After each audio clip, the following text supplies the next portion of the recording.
ए अहो एड आम्ही काय म्हणते. कौशी किसण्याच्या हनुटीला हात लावून म्हणत होती आणि किसण्यात 10 एकर जमीन तळ्यात गेल्यावर तोंड करून रिक्षात बसला होता. तशी कौशी म्हटली, कुठे पाहिजे हो? तसा किसने म्हटला, काय म्हणती हो? तशी कौशी म्हणली, अंदाबे ती सुद्धा माझी सासू इथलं वय झालं बाईचं पण डोकीचा पत्ता नाही. समोर जाई बसेल मांडत पाहुणे आणि भस्कर आवाज पदच काढते ना बाया. जनाची मनाची तरी लाच प्यायची नाही थोडीशी हाय की नाही हो?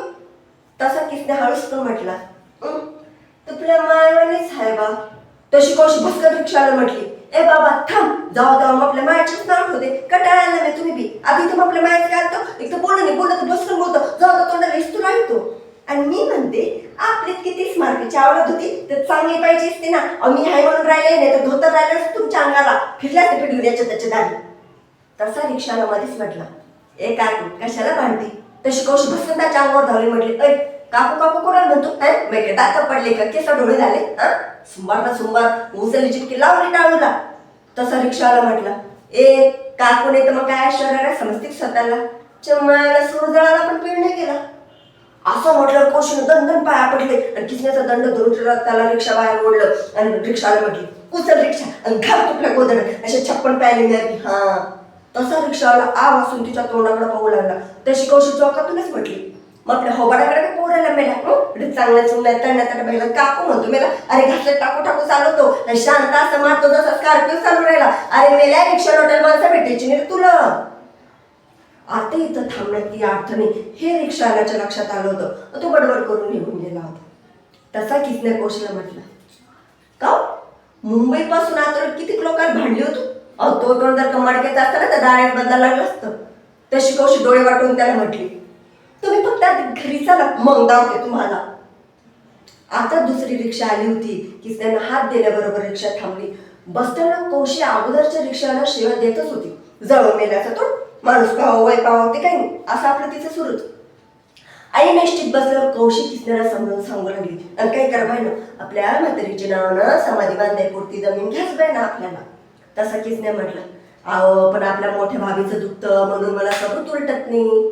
तशी कौशी म्हणली, की रोग नाही आला तिला, चांगली खाती खुंदरती भिंतीला पाठवून पुढे काम दिसलं की थरथर थरथर येते तिला. तिचं असं दुख नाही, दिवा पाहुणे तर फडा पाहून जातं.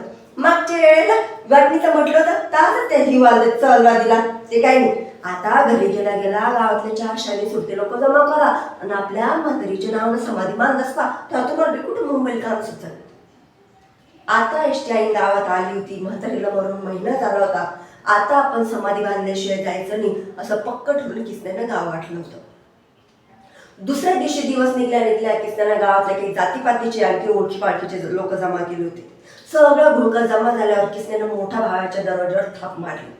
मोठ्या भाऊजाईनं कावड उघडलं. तसं किसण्याकडे पाहून तिचा रंगाचा बेरंग झाला. इतक्यात मोठा भाऊ आंघोळ करून बाहेर आला तर किसण्यानं मुद्द्याला साथ घातला. आणि मग काय ठरवलं तू?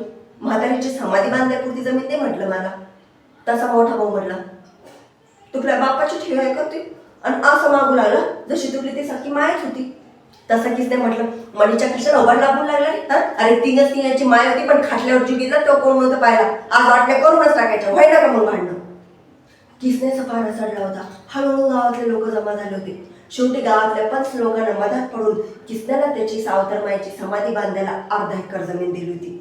पण किसण्याला त्याच्या दोन्ही भावांना ऐन टेकडावरची ऐन खडकावरची जिथं नांगर चालणार नाही वखार चालणार नाही अशी 1/2 एकर जमीन दिली होती. पण आपल्याला जमीन मिळाली म्हणून कौशीनं आणि किसण्यानं तोंडाला कुलूप लावलं होतं.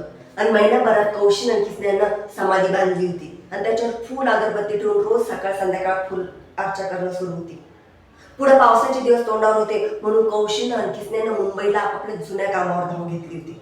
यातच 5-6 महिने चालले गेले. पण 1 जानेवारीला किसण्याच्या फॅक्टरीत काम करत होता ती फॅक्टरी बंद पडली. गावाकडेच कामधाम पाहू म्हणून चंपू गबाळ उचलून दोघं नवरा बायकोनं गाव गाठलं होतं. दोघा भावाचं एकदम चांगलं चालू होतं. पण किसण्याच्या दैनीला पार नव्हता. आज या कामाला तुमच्या त्या कामाला भाकरीची शिकार करण्यासाठी दोघं नवरा बायको रोज पळतच होते. जमीन मागितली तेव्हापासून तर भाऊ बोलतच नव्हते. पण तरी सकाळ संध्याकाळ फुल अगरबत्ती ठेवून समाधीवर त्यांची पूजा अर्चा करणं मात्र सुरूच होती. पण एका रात्रीत नशिबाने किसण्याच्या दरवाजावर थाप मारली. टेलिफोन कंपनीचे 2 ऑफिसर हातात 2 थैल्या घेऊन रामपायऱ्यात किसण्याच्या घरासमोर उभे होते आणि आम्हाला तुमच्या म्हातारीची समाधी जवळची जागा कंपनीचे टेलिफोन टावर बांधण्यासाठी देता का म्हणून विचारणा करू लागले. तसा किसण्या म्हटला, पण त्यात मग आपला काय फायदा?